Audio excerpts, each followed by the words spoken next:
Hello guys, happy Thaipusam. இன்னைக்கு ரொம்ப எக்ஸைட்டடாக இருந்தேன், ரொம்ப வைப்பாக இருந்தேன். தைப்பூசத்துக்கு வந்து கோயிலில் போய் சர்வீஸ் பண்ணணும்னு சொல்லிட்டு ரொம்ப ஈகராக இருந்தேன். பட் எல்லாமே சொதப்பிடுச்சு.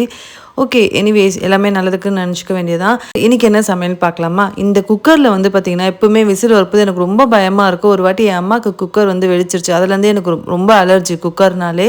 அண்ட் இந்த மாதிரி சாமிக்கு போடுறீங்க மாலை பூவு அப்படின்னா அந்த மாதிரி பன்னீர் தெளிச்சிட்டு போட்டிங்க அப்படின்னா ரொம்ப ஒரு மாதிரி வாசமாக ஒரு வைப்பாக இருக்கும், நல்லாயிருக்கும். ஸோ அந்த மாதிரி டிப் வந்து ட்ரை பண்ணுங்கள். இன்றைக்கி வந்து ஜவ்வரிசி சேமியா போட்டு பாயாசம் என் பையனோட ரெக்வஸ்ட்டு. அண்ட் முருங்கைக்காய் சாம்பார், வாழைக்காய் வறுவல், சாதம், பருப்பு, வடை, பாயாசம். இவ்வளோ தான் இன்றைக்கான சமையல். என் அம்மா வந்து கந்தரப்பம் கேட்டாங்க.